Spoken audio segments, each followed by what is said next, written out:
You're listening to the CEO's Wing Woman podcast. I'm Olivia Jenkins, your host and virtual coach, helping you scale your brand to cult-like status. Since 2019, I've helped over 100 clients generate in excess of 45 million in revenue. And now it's time for me to share my tips, tricks, and strategies to help you supercharge your growth. I'm here to help you step into your power to develop a bulletproof strategy and growth mindset to match.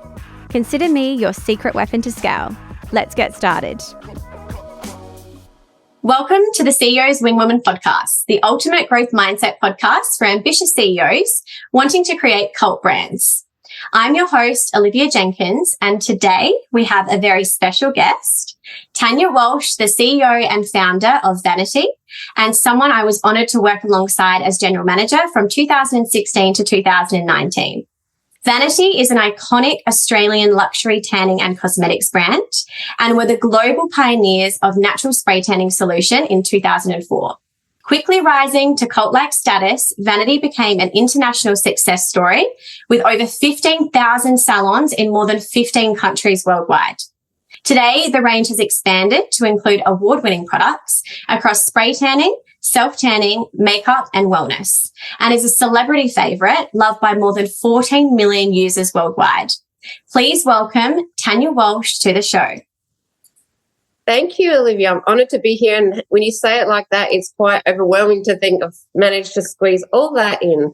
It's amazing. You're amazing. And I'm so excited to have you on the show. When I first decided to launch a podcast, I knew that you were one of the first people that I wanted to bring on the show and find out more about your story. I obviously know so much about you, and I know so much about the brand from having that close connection working together. But I'm really excited for you to explain a little bit more about VANI-T and about your story. So to kick off, can you just give listeners a little bit of an understanding about who you are and also a little bit about VANI-T so they can find out more about the brand? Sure. So I guess my background has been in the beauty industry since I was like 19. So I studied beauty therapy, and then I had a beauty college for 10 years. And tanning or spray tanning was only just launched in the US. So it was like an airbrush type application. And I was like really intrigued by that method. So we started training my students with that concept, and then quickly found that this product that we were using was quite toxic. So I wanted to try and find a product that would give a real authentic tan without the nasty, so as natural and organic as possible. And that's kind of where the journey started. So I studied cosmetic chemistry and then worked with a formulator that used to work with Gelique to create our first product, which was Liquid Sun, which was the world's first natural organic spray tan solutions. Amazing. It's so wild to think that, you know, today we obviously see tanning in a whole different space, but I'd love for you to explain to listeners what spray tanning was actually like in 2004 with the machines and how different everything was. Can you give a little bit of an explanation so that they can paint a picture on what spray tanning was back then? So I guess when we first started, it was, through an airbrush machine. So it would take 45 minutes with, tiny little circles applied to the body. So not very conducive to, a quick service. And then the machines, they changed. It was like a spa bath machine that they converted with a, gun on the end and things like that. So improvised to create a much faster method. So hence, it went from 45 minutes to about a 5-minute application time. It's amazing. So you achieved a huge level of success quite early. And I think part of that is being a global pioneer in natural spray tanning. You took to market something that was unheard of because everyone in the market was still using, a chemically based formulation. So that I think is amazing in itself and obviously contributed to the huge amount of success that you saw. But can you explain to listeners a little bit about your success? Because I believe I have it correct in saying it was 0 to 1 million in your first year of business, which back in 2004 is even more incredible. So I'd love for you to explain what happened in that first year. What was that like? What was going through your head when you got to the end of that 12 months and thought, oh my God, we've just made over $1 million in our first year of business? Yeah, it blew me away, actually. I think, like you said, being in the right place at the right time. Back then, there was no such thing as natural organic products in general, maybe here and there, but it's obviously since then become quite a big trend. And I guess first up, the growth came from, we've got sales reps on in each state, and people in the US started importing it. And then shortly after that, we had a UK distributor approach us. So it kind of just blew out very quickly to take the international stage. So, and this was one product, right? This is just Liquid Sun Spray Tan Solution at this point? Yes, that's right. Amazing. To think one SKU could have that much power. Incredible. Yeah. And when you think back to some of the first things that you did in that 12 months, how much of your time was spent working on the front end of the business? Would you say that you spent a lot more time at that point in sales and marketing and really grassroots sales and marketing strategies? Was there a particular formula that you followed back then in that first year?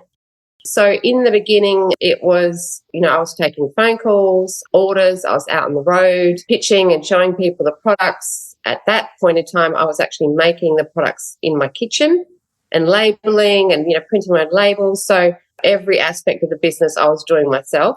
And it just kind of grew so quickly that we ended up, getting a warehouse and then hired some staff.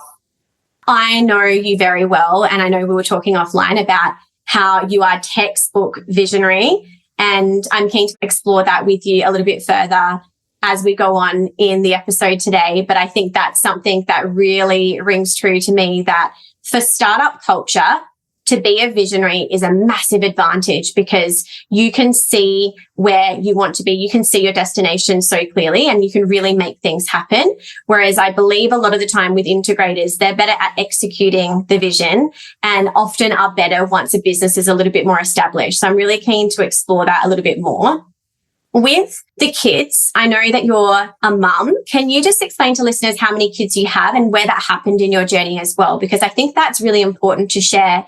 You juggled the competing responsibilities of mum life and, having this business that was bigger than Ben-Hur in the first 12 months. How many children did you have when you first started the business, and what happened from there as the kids got a little bit older?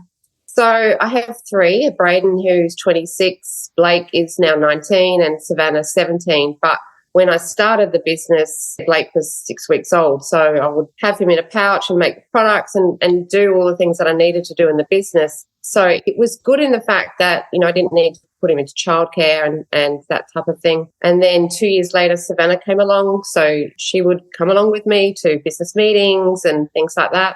But yeah, when I left my husband in 2011, I'd kind of spent the first 6 or 7 years really grassroots in the business, hustling and things like that. And then all of a sudden I had to also switch and become a full-time mum, whereas before that, my ex-husband would take care of the children so I could focus and keep going. But trying to juggle both was extremely hard.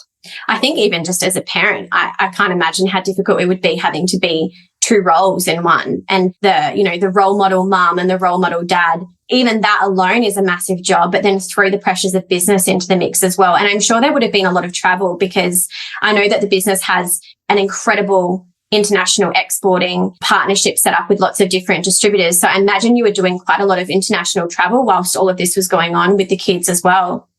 Yes, in some cases I would take them with me. Other times it would be getting a nanny. So there was a lot of guilt and I guess a little bit of resentment against the business because it took me away from my children. But I knew that, you have to just keep going. I don't think I've ever asked you this question, but I was thinking it as you were chatting. At what stage did you think, okay, VANI-T has a mind of its own now. I need to do something with the beauty college. What happened with the beauty college? Yeah, within about 3 or 4 months, I ended up selling it to one of my ex-students so I could purely focus on VANI-T, yeah. So one of the things that I wanted to talk about as well, and it sort of leans into the incredible mum that you are, because I think having worked in the business alongside you for several years and getting to know you really, really well, there is something about you that's incredibly warm and nurturing, and you just envelope everyone in your motherly love. And I think that one of the things I've always admired about you is the incredible relationships you have with your team, past and current. And I think it's quite rare to have a business owner maintain such incredible lifelong relationships with staff once they've left. And so I wanted to find out from you, so you can explain to listeners as well, what is your blueprint? How do you maintain these amazing relationships and not take it personally when people leave the business? And I'm curious to even know, is this something that you've consciously thought yourself before? Are you aware that you have this amazing skill? No, not consciously. I think it's just part of my personality, my makeup. But I mean, I would say you do get affected personally when someone leaves, because you grow that relationship with them, and I treat everyone like family members, and they also treat my business as if it's their own. People that have worked with me over the years have remained really close friends, and, you know, I've watched them grow up and have their own children, their own family. You have to have trust that the people are doing their work, and I've always tried to kind of hire people that complement in areas that I perhaps aren't as strong in. And I've never been one of those people that kind of like to micromanage people. I give them that freedom because I know in my heart of hearts that they will do their best.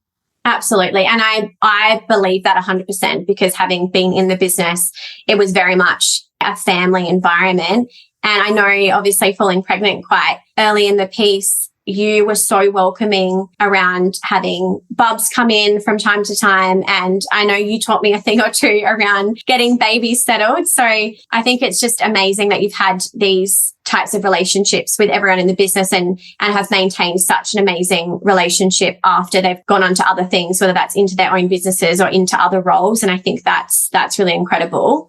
When you think about your day-to-day life in the business, I'm curious to know, when you go to work every day and you think about, you know, what's in store for you for the rest of the day or the rest of the week or even the rest of the month, are there certain themes or things that are important to you when you think about business? Obviously, the work culture, delivering products to clients that are of a much higher value and quality, and something that makes them feel good, look good, you know, and also good for them.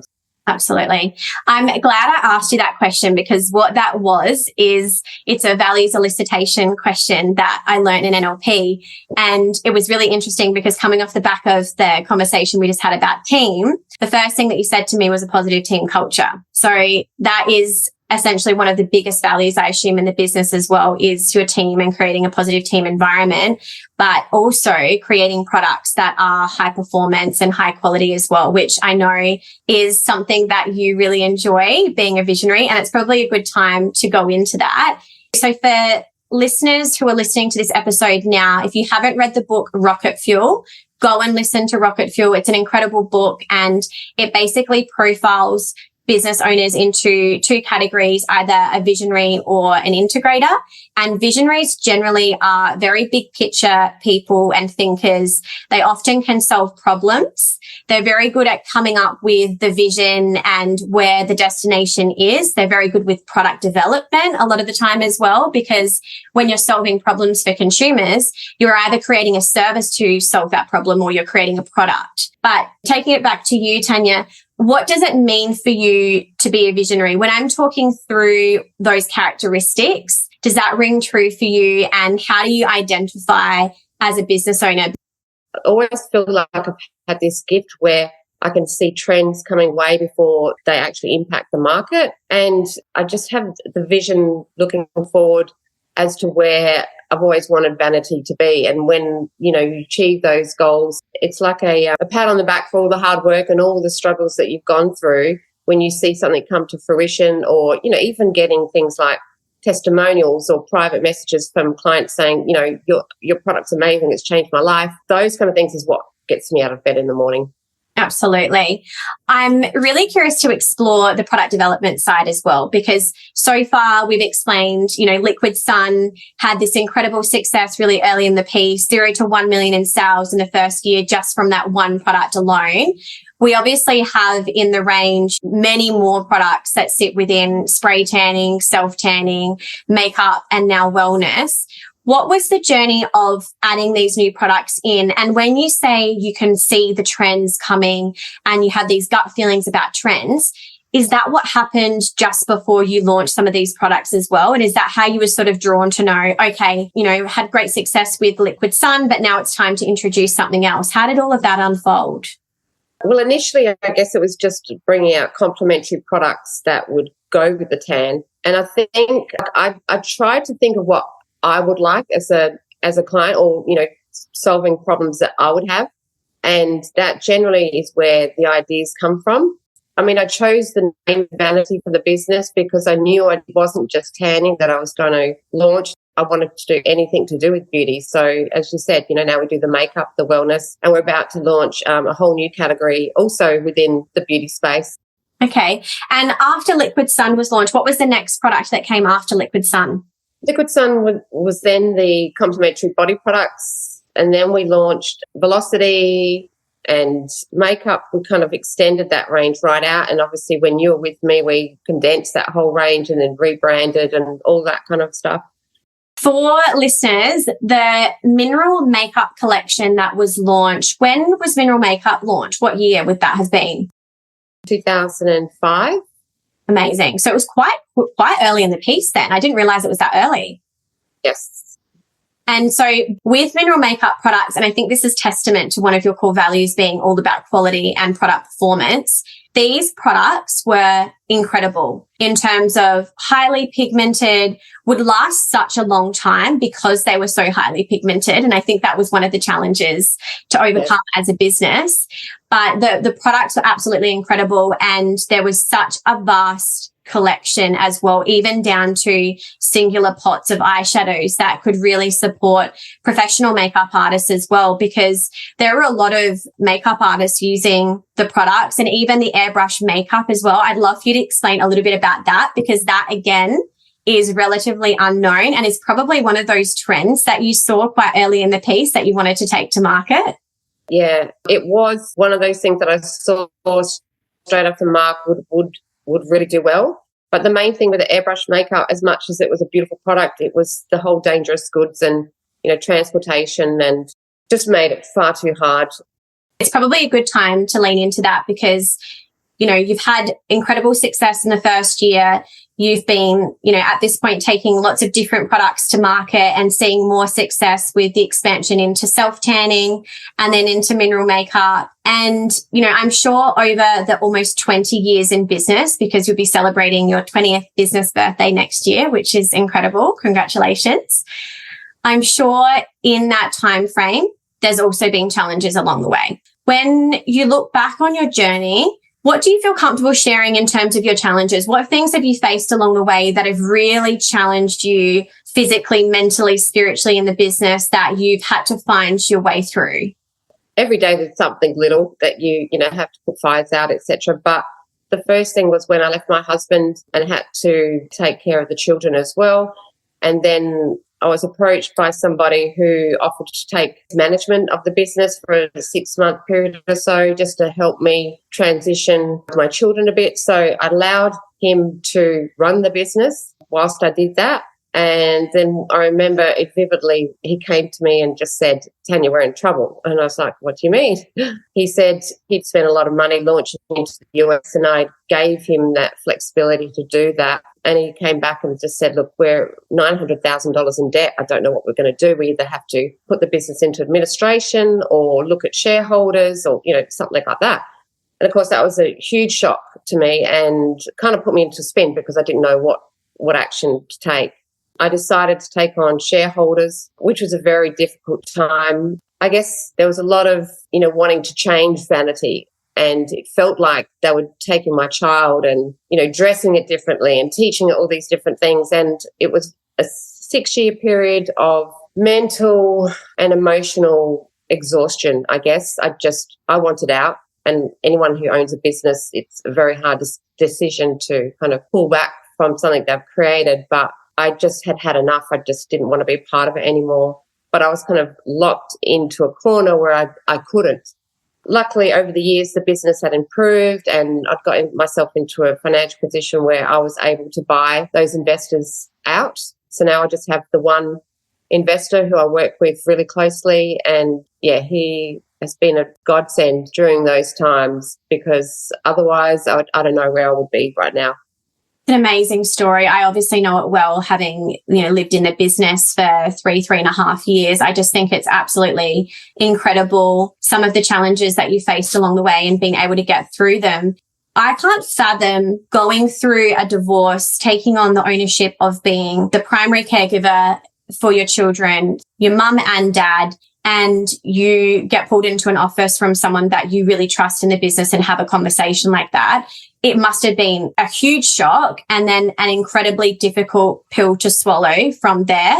And I think that as women, I don't want to generalize, but a lot of the time as women, if we're not across the financial side of the business and we're not checking in on the financials every month and being a real part of that process, we are very susceptible to either being taken advantage of, whether there's as good intent or bad intent, we're taken advantage of, and we're ultimately the ones that are financially responsible a lot of the time to pick up those pieces. So it's a really good reminder. If you're listening to this right now, really remember that you need to be looking at your financials every single month without fail. And if you don't feel comfortable, reading your financial statements, or you don't know how to read your financial statements, find someone that you trust that can give you that support and give you that grounding, because it's the best thing that you ever do to empower yourself with that responsibility and that discipline every month. And I know with you, obviously, this is a slightly different story because you were going through a divorce and a separation at that time. And as I remember it, it was very much positioned as, you take time off and you take 6 months to be with your family. And again, whether there was good intent or bad intent behind that, you'll probably never know. But ultimately, you probably thought, amazing, I can just take a step back, be with my family and focus on my family and getting things back together again, not realizing what was going on right underneath your nose. As much as you trust people in positions, you still have the innate responsibility to, keep an eye on those sorts of things. So it's something that I do religiously now, keep your finger on the pulse. You have to have, obviously I love the product development side of things, but it's so important to have your finger across everything. The top level things about marketing, the top level things to know about regulatory things. So you've got to have a vast knowledge to be able to understand what's going on in every single aspect of your business. 100%. And I say this to clients quite often. I think a lot of business owners feel like they have to be an expert at everything. You don't necessarily have to be an expert in everything, but I always say you have to know what good and bad looks like. Because if you don't know what good and bad looks like, then you can be taken advantage of, because you could be presented with results or you could review results. And if you don't know if they're good or bad and you just see numbers on a page, you're not going to be able to make any decision from there as to whether things are on track or off track. Yeah, you have to have your finger on the pulse. So other than the challenges that you went through at that time, what was your North Star? What was your guiding light during that time? And how did you get through those 6 years?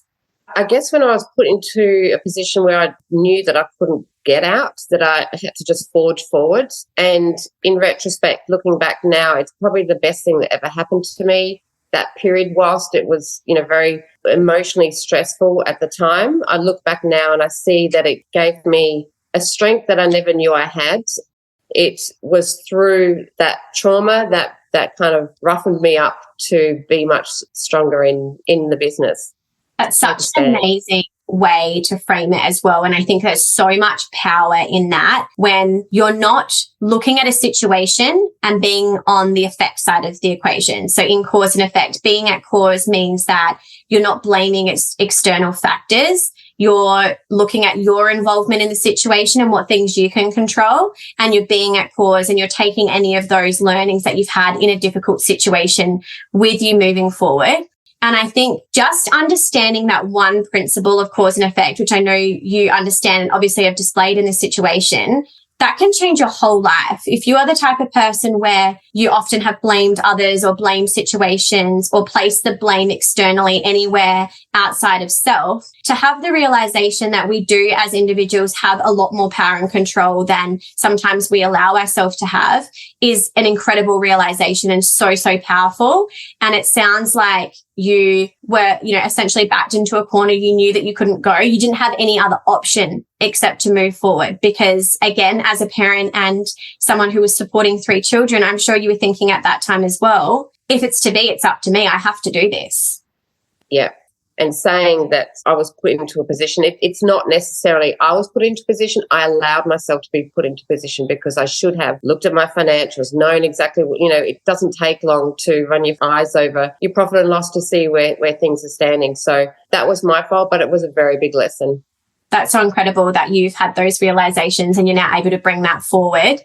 Obviously, 6 years went by. You have now got one major shareholder, one shareholder that you align with in the business that you're able to work with really comfortably. What's happened since then? How has the journey changed since the shareholders have moved out and you've obviously stepped into this new chapter? And I'm interested to explore as well with the pandemic and everything that happened around that time. What happened for you in the business during those years where we saw this e-com explosion happen whilst all of the bricks and mortar shopping was closed down? Well, just going back to, kind of what happened initially when I bought them out, it was kind of getting everything back in order again. And that's obviously when you came on board and there was so much to work through. There was the rebrand, there was change rationalization. So that was huge. And, you were a part of that and what was involved. And then we kind of got the business into a really strong financial position again. And then COVID hit. That would have been just before COVID hit, because to give a little bit of context to this for listeners, 2016 to mid-2019 was my general management era at VANI-T. And as Tania was saying, we did a number of different things over that time, including a range rationalization, a rebrand from the original branding to the current branding in one way, shape or another. And obviously made some changes as well with the strategy, because when I came on board in 2016, the business was very much B2B at that time. And I know, Tania, one of the big requests from you when I came on board was to really expand the B2C side of the business and to get on the bandwagon, because we definitely were a little bit late to market with moving online. Obviously, the business has caught up now, but that was a really big priority for us, wasn't it, back then, to get the rebrand done, range rationalized, but then also get going on the B2C side. Yeah, and that took off very quickly. There was a lot of effort, especially on your part, getting the direct consumer up and running, and now it's the strongest part of business. We had a lot of fun doing it. It was blood, sweat and tears, but I often say this as well, and I've said it many times to clients and just to other people in my network when we've been talking about, whether it's a transformational business case or whether it's a startup or anything else. Building a brand or rebuilding a brand takes 3 years, 3 to 5 years minimum. It's not an overnight journey. And I think I said this to you many times as well during the process, that we really have to stick to our guns, even when you feel like you might be spinning your wheels and nothing's happening. It is happening, but it's just one of those situations. It's like building a house. You build one brick at a time. You can't go from, one layer of bricks immediately to decorating the house. That process takes time and it is a journey. So I know you understand what I mean when I say it was blood, sweat and tears, because you were there as well. But for, listeners that maybe are in a situation where they're either doing a rebuild and they might identify with being in a situation that you were once in and they're having to rebuild the brand, or they've got a startup brand and they're building from scratch, what's your advice to them on how to remain resilient and keep going? What do you put it down to?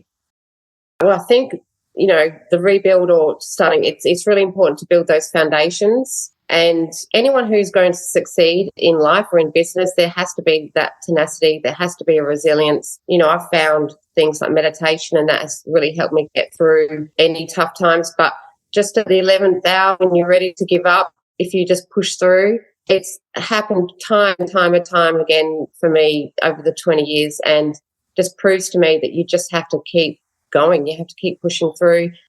100%. Spoken like the true visionary that you are, by the way.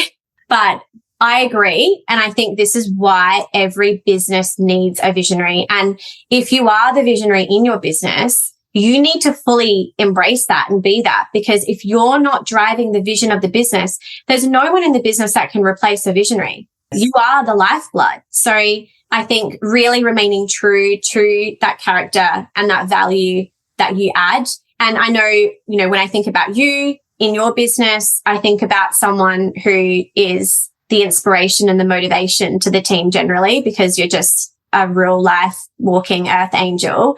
But then beyond that, you've got so much passion. I still remember you coming into the office and being like, oh, I've been up since 3 a.m. because I had this brainwave idea and I just had to research all night to find out more about this ingredient or this technology. It happens consistently.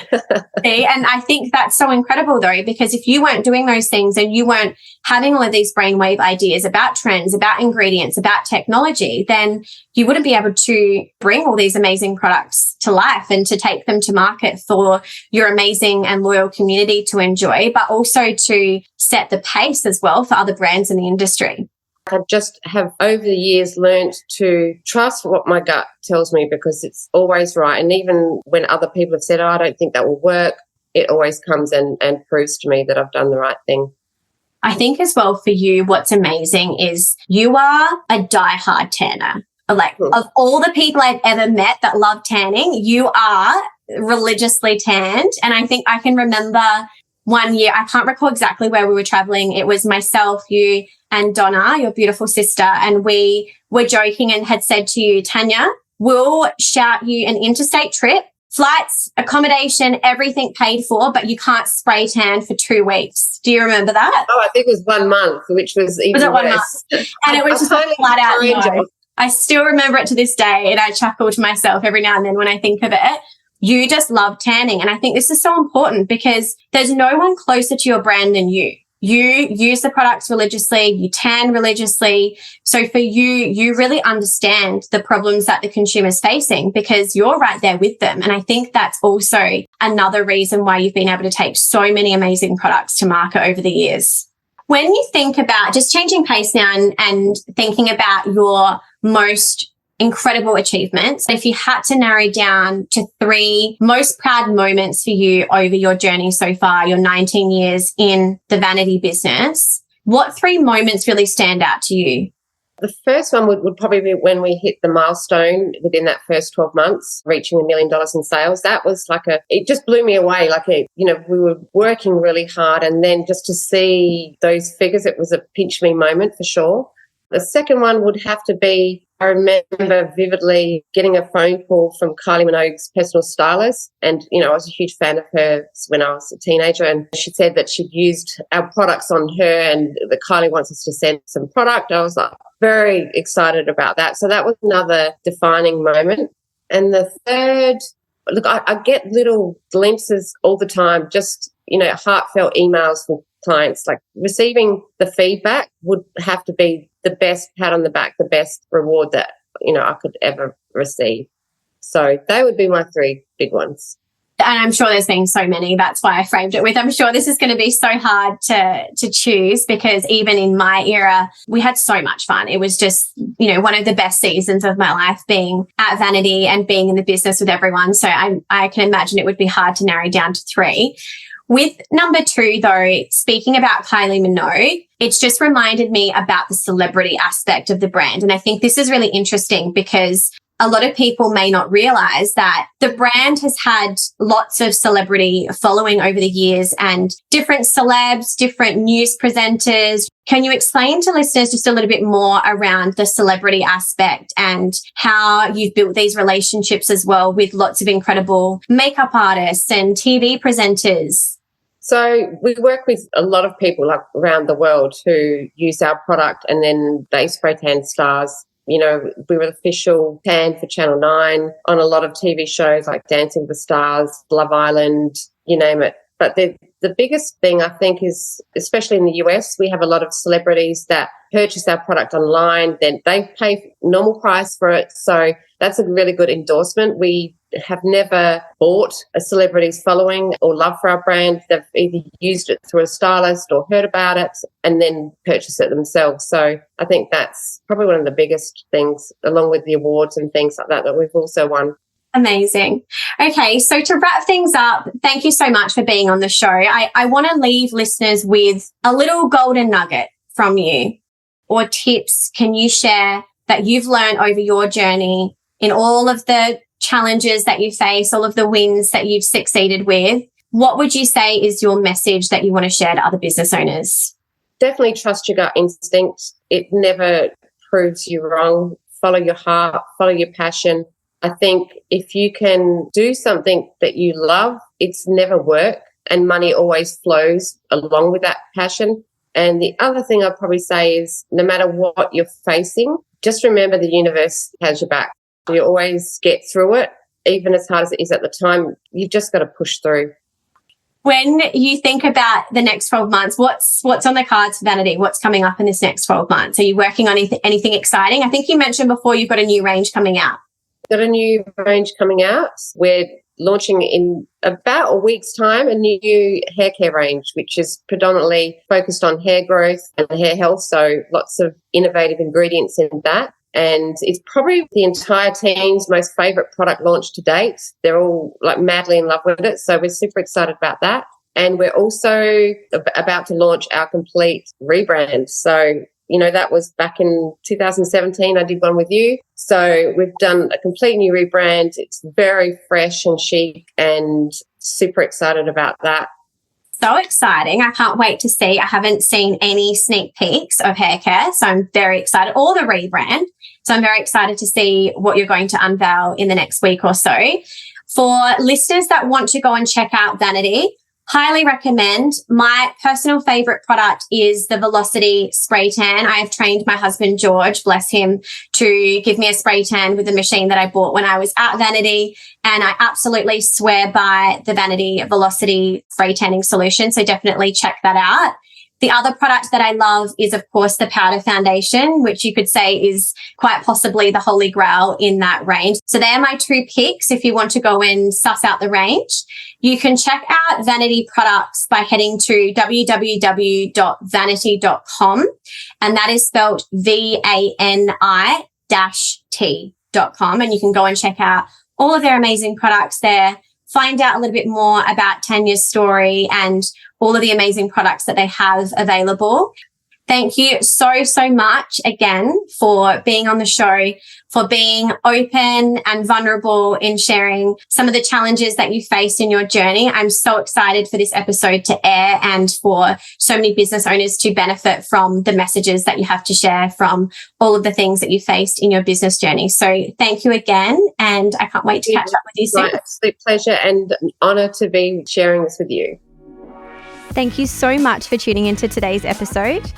If you loved today's show, be sure to let me know by leaving a 5-star review. You can also connect with me via Instagram at oliviajenkins.co or learn more on how we can work together at www.oliviajenkins.co. Have an amazing week, and I can't wait to connect with you in the next episode.